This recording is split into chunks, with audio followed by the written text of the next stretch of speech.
Thai brands and also what's unique here about these brands within the brandscape as well.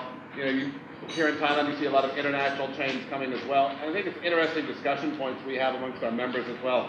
Today is very informal discussion, so please, if you have any questions, if you want to talk, you know, please, you know, just jump on in, because that's the whole point of the round table.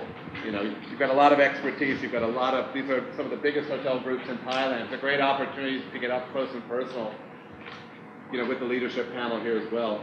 But maybe really kicking off and saying, you know, from Thailand, I think it's important to look at the legacy. I know, Rustom, you've got a great legacy with Dusit, you know, in terms of that. You know, how do you see that legacy, you know, in terms of having custody for that legacy with the Dusit brand? How important is that? Thank you, Bill. Good morning, everyone. Yes, I think we are quite proud to say that we are the most representative Thai hospitality brand. Mainly not to brag in any way, just because we've been around for 65 plus years, and you know, the Dusit Thani Hotel on Lumpini is of course an icon. It was the tallest building in Thailand. There's a lot of history there. The king used to go for afternoon tea, etc. So we kind of own that history, or that space of what Thailand represented, and the tradition and the history and the heritage there.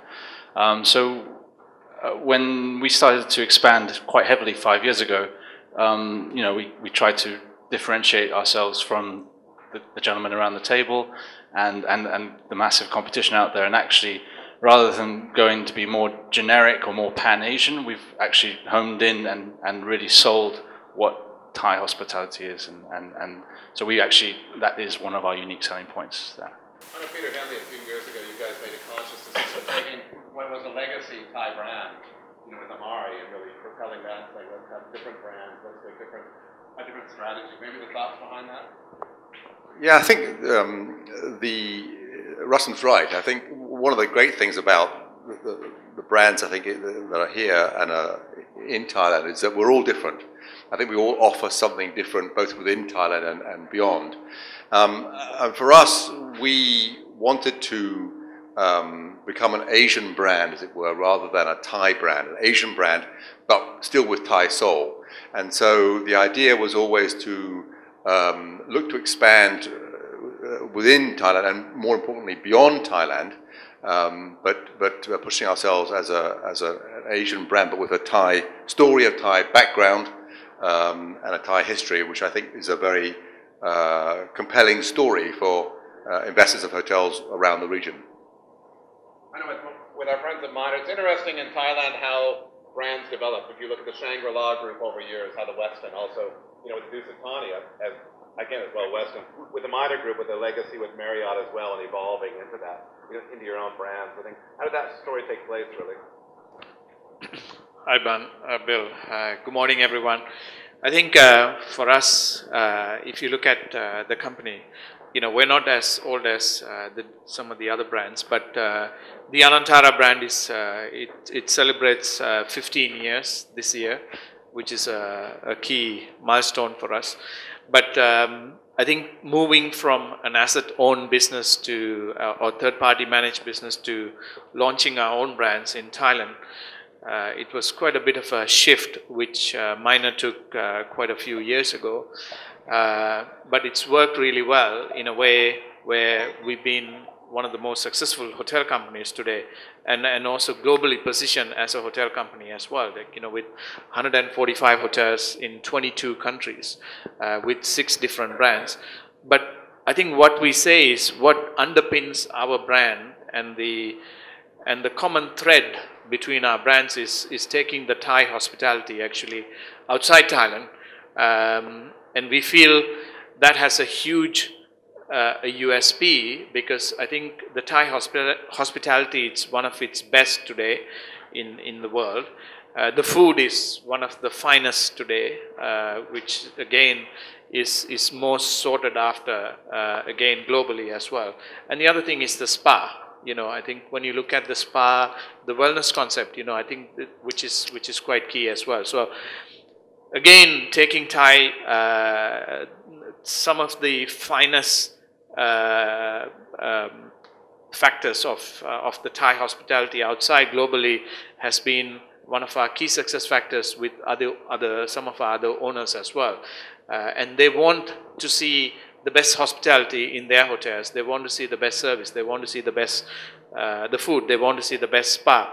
So I think, again, not being too Thai, but I think it's important to have that global flavor as well, which is important. So in our case, in most of our hotels, like we bring in the local culture into the hotel. It's not say, for example, in Africa it's more an African feel. In the Middle East it's more a Middle Eastern feel, and in Asia it's more of an Asian feel as well. So the company has really evolved from a third party asset owner to actually managing its own assets to owning its own assets under its different brands. Like we have 6 brands today, and that's really made a big change within the Minor Hotel Group as well. Anthony, your journey's been a little different. You started with Cross 2. You at one point had an alliance with another hotel group. You moved back from that. Now you have a new alliance as well. You're evolving. And how do you see your base from Thailand, with the brand? Well, I think for us, we're only very new to expanding outside of Thailand. So, but what I've seen so far is, our position for our brand is really a design hotel. So the Thai element is not really a strong core of our brand position or brand message. But naturally, the appeal for the overseas developers that we're starting to see is, the appreciation for Thai hospitality. But I think moving forward, what I see is that we will bring, it's not so much maybe the Thai hospitality, but maybe the elements of it in terms of being, sensitive, in terms of compromise, in terms of, the attitude towards customers and that sort of thing. So, but it will be heavily localized in our case. But that's sort of how we sort of see it rolling out in the countries where we're starting to go.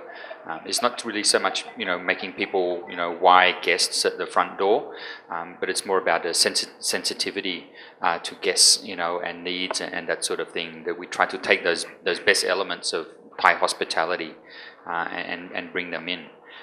But I think because most of our projects are actually under development, what we're seeing is what we're really delivering to projects at the moment is the relationship with the owner.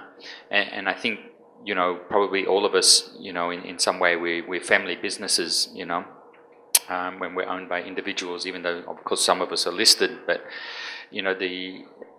the Asian way of doing business and the relationship base and the compromise, the non-confrontational and that sort of thing, I think also embodies, the Thai hospitality as well. So I think it's not just how we treat the guest, but also, what I see is how we work with owners as well, is very much sort of an Asian or a Thai way, which I think a lot of owners really appreciate. You make an interesting point about the Thai why. In terms of that traditional hospitality, does that belong in luxury? I know, Peter, you're rolling out Ozos and things like that. How do you try to incorporate Thai touches in your other brands when you're looking at a competitive set of the Accors and the Holiday Inn Expresses? Is it important at different tiers of hotels, or should it be just a luxury element? No, I think it's certainly as far as the Thai side goes, it's important at all levels. So certainly for us, we want to be in a situation where people are, whether they be an Ozo or a Sharma or a Mari, that they are of the place that they're at, but equally they're going to be in a property which has Thai elements and a Thai soul to it. And much like Dillip, it's often delivered through service, through spa, through F&B, at its very basic. So, for instance, our property in Doha, on the face of it, it's very un-Thai, but yet still it has a Thai chef and a Thai spa. So there's a very conscious, so even though you're in the Middle East, in a hotel which is designed by and for the GCC traveling public, you still know that you are in a Thai-owned or Thai-managed property. And the same would apply whether it be in Ozos and Sharma. Sharma was originally a Hong Kong brand, but we're trying to, again, through touches of design, touches of the experience of service, and indeed an Ozo, which is a limited service brand, still we want to make sure that through the touch points that the consumer has with that person, that team member, that they understand that this is a Thai trained, a Thai developed brand, and has its personality accordingly. So I think it's for us anyway. It's relevant throughout all our brands, and indeed in everything we do, whether it be at a brand level or at a corporate level. Yeah, if I can just add on to the why, obviously that's a very Thai thing, and we've actually had to reassess that, and we've learned the hard way. I mean, we opened a hotel on Sheikh Zayed Road in Dubai 15 years ago, and we flooded it with Thai staff. It was almost a copy paste of Thailand into Dubai, which clearly did not work. All the Thai staff got homesick within a few months. They came back and was then replaced with other nationalities. And when other nationalities start doing Ys, then it starts to become less authentic, less genuine. So we've gone through that whole evolutionary process, and now we've got very clear brand standards on, the Dusit Thani is more Thai than, say, our Dusit D2, which is more generic, or can be more design and more localized. So we've got certain points where we click, the guest experience, and what we try to do with Thai staff is at least have a guest relations officer at the front desk area who's a Thai national. And of course, I think the easiest point, as you said, is the restaurant and spa. So already that's the best export of Thai hospitality, which makes it quite easy for us to still be a localized hotel, but have those Thai elements, which is what the owners want and it's what the customers appreciate as well. I think, end of the day, we always say it's all about what the guest wants, and today what we are trying to create, and why we are different to some of the other box standard big hotel companies, is because it's all about creating the guest experience. And from a guest experience perspective, when the guest arrives in the Middle East, they want to feel that they are in the Middle East. They don't want to feel that they are in Thailand. When the guest arrives in Africa, they want to feel that they are in Africa. And that's why they're going to these countries. So when you welcome them, for us, it's important that we always link to the local culture, and we greet our guests in the local way. And I think that's important. What's the other factor is, it's like last night, we, in the Middle East, for example, in Dubai, we won the best, the hotel F&B concept on the Anantara Palm, which is, we call it the Mekong, the restaurant, which is a Thai Asian cuisine. And we beat everyone. We beat the local, all the other restaurants like Hakkasan, like Nobu, all the others. We were voted #1. Why? Because of the food, because of the authenticity of the food, and it's very genuine, it's very Asian, and it works really well from a concept. So it's all about creating what the guest wants, and it's all about creating, how do we cater for the guest needs today, and the different customer segments, which is changing almost every 6 months. 6 months ago, or maybe last year, did anyone think that suddenly the whole world is going to be flooded by the Chinese tourists, with a huge momentum sort of gaining in terms of numbers? I don't think anyone saw the impact of that, but today we see the impact. So we have to cater for their needs. And in the old days, it used to be the Russians, and before that, it used to be the Europeans. So now things are evolving really fast. Your guest segments are changing really fast. Your market mix is changing really fast. And how do you keep up to that? It's really important as a hotel company, and to be successful as well. So I think it's all about creating the local experience, and we always call it's the local experience. It's not, but having the essence of the best food, the best service, the best spa, and some of the underlying factors which actually cater for the different stakeholders. You have owners, you have guests, you have staff, you have all the other people whom you have to cater for, to make sure that everyone else is happy within the company, for the company to be successful. So it's quite important. I think Dillip makes a good point. Traditionally, if you go to the beach resorts, you look at the Amanpura, you look at the Lana style, which is actually not indigenous to beach areas, but that resort style was very good amongst five-star hotels. But Anthony, with your brand, you've taken it much further in terms of a more modern approach, despite being in Thailand with your products. That's been a great differentiator for you, correct? Yeah, I think we looked at the market when we started the business, and it was obvious that, you know, there was no way we could really compete, you know, with the likes of, you know, my friends here in that space, because to do it bigger and better than them would have required, you know, enormous investment. So we basically we had to find our own space, or our blue ocean, and at that time, this is going back 7 or 8 years ago, you know, the design hotel or lifestyle hotel wasn't really a trend, or wasn't even understood in Thailand. So we jumped on that really, just to be able to find our own sand pit to play in, and that was very fortunate that, you know, the global trend, we ended up, we rode a wave on that, and there's much greater appreciation for style and design, and, you know, part of that is about social media. Now everyone's a photographer, you know, food is more important what it looks like than what it tastes like, and that sort of thing. So we were very lucky at that time. And you know, we've really rode that wave. So, and it's a more international market. You know, of course, we incorporate elements of the local architecture or the local design into each of the property to give it a theme. But generally, you know, they're quite, let's say, contemporary. You know, I tend to use the word sexy a lot when I talk to designers.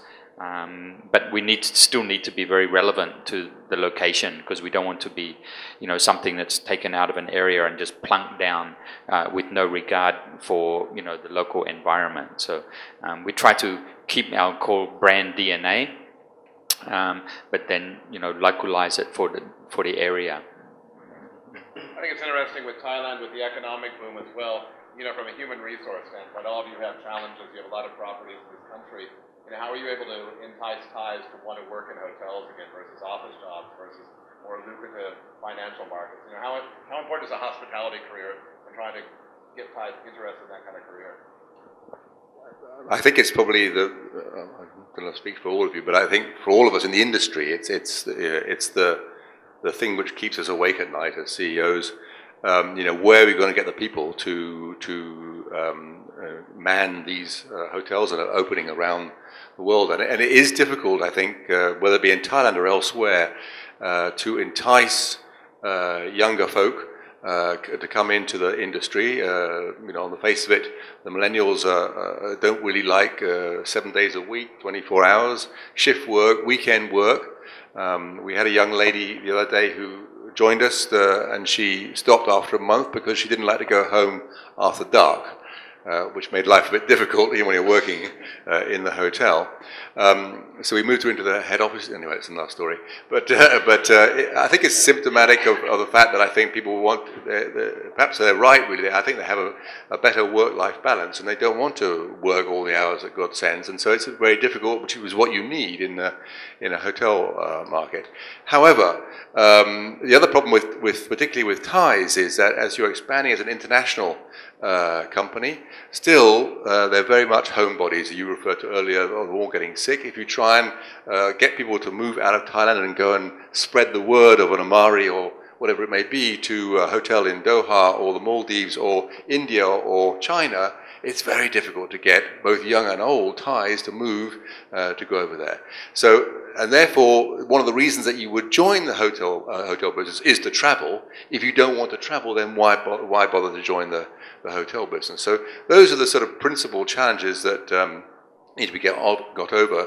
And I think, you know, it's incumbent upon us all, I think, to try and think about different ways of positioning jobs and the way we look at how jobs are done in the hotel business, in order to ensure that we can start and continue to attract the more modern, the younger folk into the industry. I think the way of traditionally having structures and the way we work in the hotel business needs to be changed, so that we can actually keep and retain and reward and promote and encourage people to come in the industry.